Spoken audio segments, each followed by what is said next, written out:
Kemudian hal yang terkait lagi, dengan sekarang ini safety adalah pencegahan penularan penyakit. Ada beberapa yang wajib, artinya di standar. Pertama sekarang adalah penyakit yang dari kita namakan penyakit yang sangat emerging di Indonesia, itu HIV. Betul-betul ada suatu upaya untuk screening. Kemudian hepatitis B dan C, penyakit yang melalui jalan biologik melalui darah, dan sifilis. Ya, 4 penyakit ini yang betul sangat mutlak untuk keamanan pencegahan infeksi menular lewat darah. Nah, ini sehingga uji saring darah ini meliputi 4 penyakit ini. Dan tentunya dalam uji saring ini ada standar perusahaan. Jadi sudah banyak evidence base, suatu dasar dari uji saring ini yang bisa kita lakukan standar untuk uji saring darah, apakah itu ELISA, apakah itu NAT, dan lainnya. Kemudian yang berikutnya mengenai penyimpanan dan penggunaan darah. Jadi UGD dan BDRS ini wajib untuk melaksanakan pemberian darah ini ke pasiennya, sehingga penyimpanan dan validitasnya harus memenuhi standar. Jadi ada standar tertentu yang harus dipenuhi oleh baik darah maupun UGD untuk penyimpanan. Ini ada standar. Standar itu bisa meliputi kesehatan teknis dan lainnya, termasuk tempatnya, suhunya, monitoringnya, dan juga adalah standar mengenai pemusnahan. Jadi ini yang kemudian yang penting lagi adalah dalam distribusi darah. Nah, ini baik itu di PP maupun di Kemenkes itu disyaratkan bahwa distribusi darah itu dilakukan dengan menggunakan sistem tertutup dan metode RTD. Artinya distribusi darah itu harus bisa dilakukan oleh petugas-petugas dari bandar maupun TD. Yang ini mungkin perlu kita diskusikan karena sering banyak pelayanan kesehatan dalam rumah sakit belum bisa sepenuhnya menjalankan nasi tertutup. Dan menurut RTD ini jelas adalah untuk bagaimana nanti kualitas dari darah yang didistribusikan. Kemudian masalah tindakan medis pemberian darah,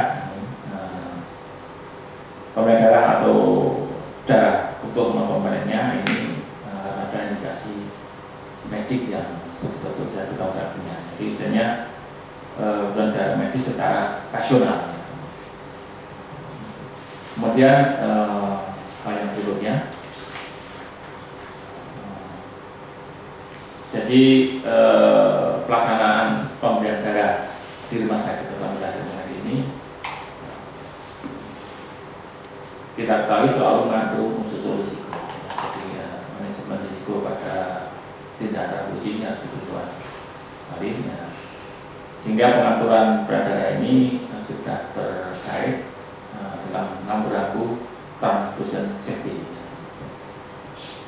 Kemudian dari bentuk organisasinya, jadi dalam PP itu diatur adanya UGD, adanya darah, dan juga cecair. UTD atau unit darah ini dalam PP ini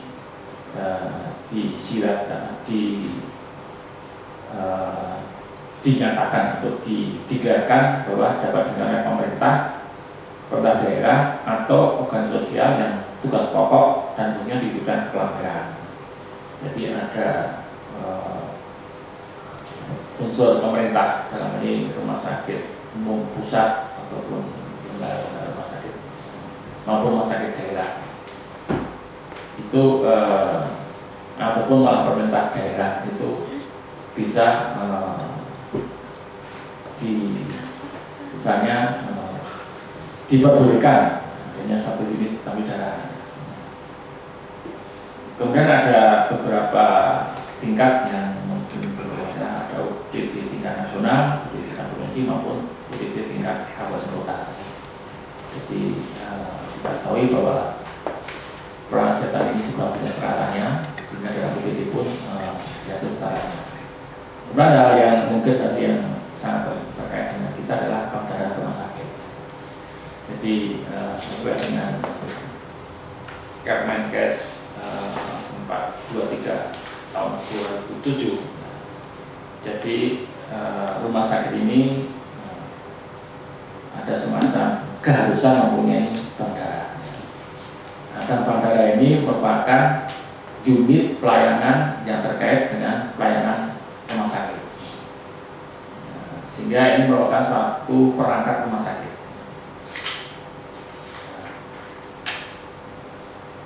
Jadi dalam PP ini diberikan bank darah rumah sakit merupakan unit pelayanan di rumah sakit yang bertanggung jawab atas tersedianya darah untuk transfusi yang aman, berkualitas, dan dalam jumlah yang cukup untuk mendukung pelayanan kesehatan di rumah sakit.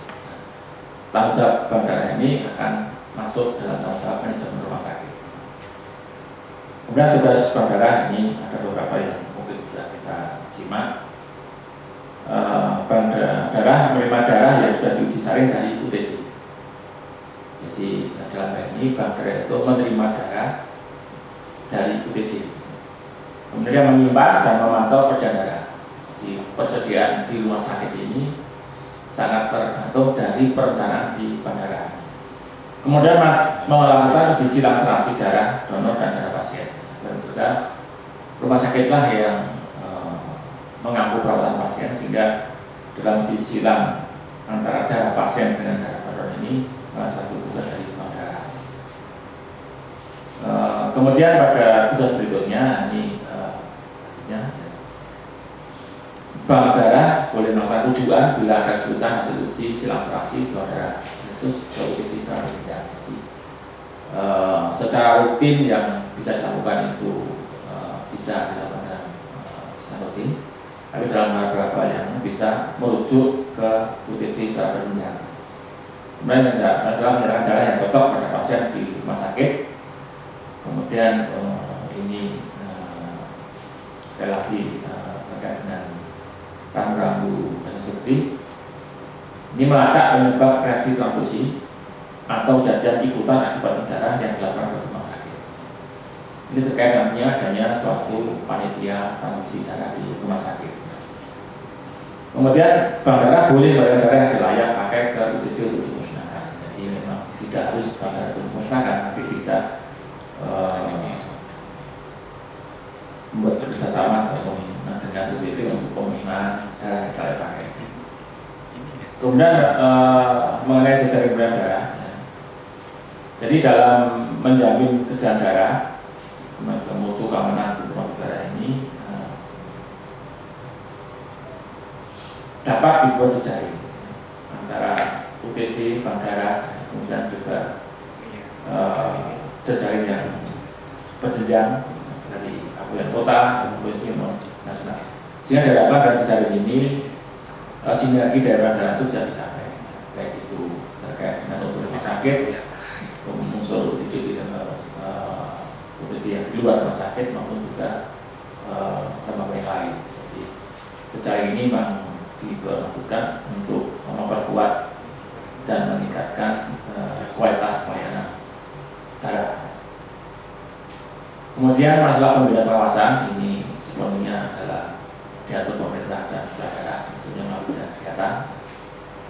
Jadi kegiatan ini ada aturan lainnya, ada juga siapa yang membina dan mengawasi.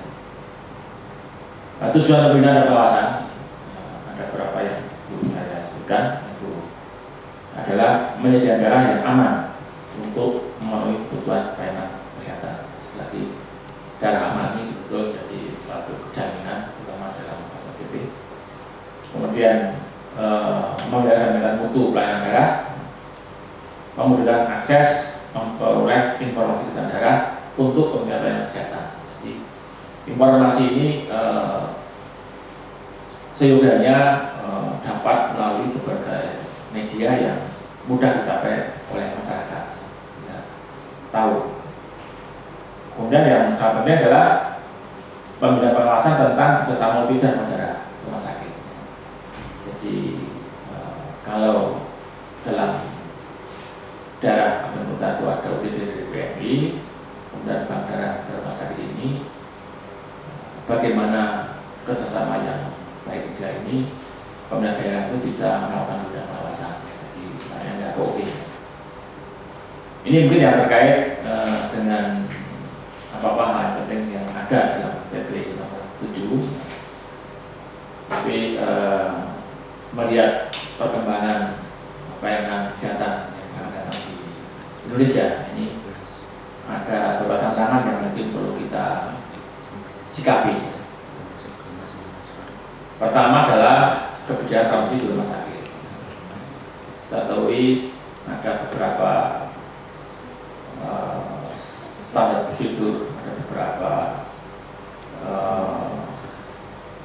kebutuhan yang perlu, ya, sehingga memang adanya guideline.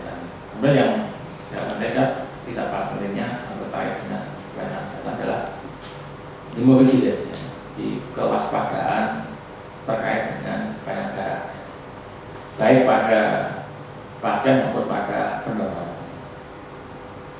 Pada pasien ini bisa sebelum penyiapan, kemudian pada pelaksanaan maupun pasca pemberian. Ini yang perlu kita sikapi, karena hemovigilan ini mungkin di Indonesia masih hal yang baru, tapi dengan berbagai peraturan yang ada ini perlu kita sikapi.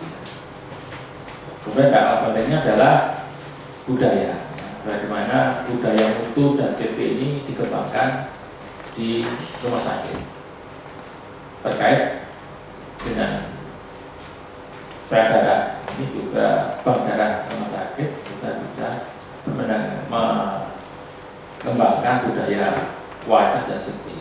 Jadi apa menjadi keselamatan pasien, apa menjadi pelayanan mutu ini menjadi satu prioritas utama dalam pelayanan pada rumah sakit.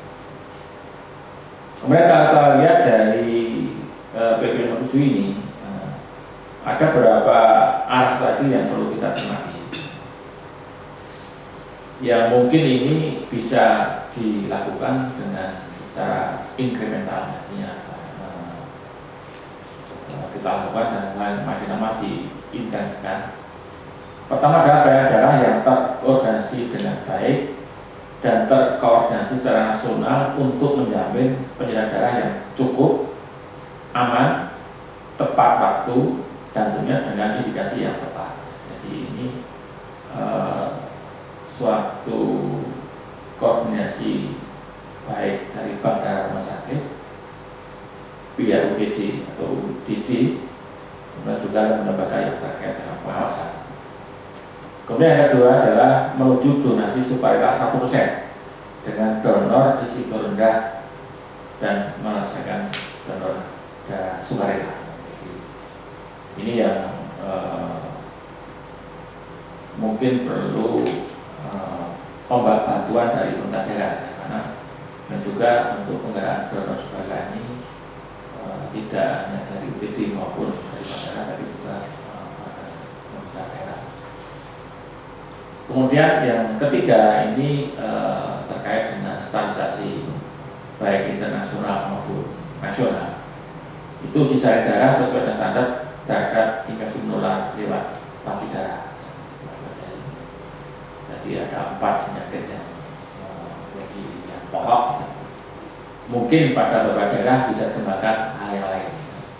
Dan tadi kami tadi ada diskusi mengenai malaria. Ini yang mungkin nanti bisa kita diskusikan. Kemudian uji serologi beruang darah. Kita tahu ada beberapa teknik yang mungkin juga ada beberapa risiko terkait, dan uji kompatibilitas. Kemudian keempat yang adalah penerapan sistem kualitas pada semua proses penyelenggara dan pemberian tempat darah. Jadi bagaimana kita jaga mutu, bagaimana kita menjalankan standar yang ada untuk proses yang terkait dengan penyelenggara. Kemudian yang gambar terakhir ini, gambar yang mungkin perlu kita cermati bahwa dalam titian ini, ya, jadi ada prevensi, ada koreksi kualitas.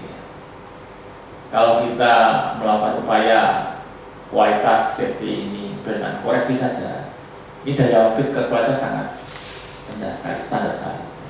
Tapi kalau kita melakukan semua tindakan dengan prevensi, pencegahan, ini sangat meningkatkan kualitas dengan sangat signifikan. Jadi kalau kita lihat tim ini kan pandulan prevention itu di sebelah yang sangat sekali dengan kualitasnya. Kalau ini yang kita lakukan itu daya ungkitnya dalam kualitas sangat rendah sekali dibandingkan kalau kita melakukan dengan koreksi. Jadi kalau tidak salah kalau dikoreksi ini suatu mungkin tindakan dan daya untuk kualitas masih sangat terbatas sekali.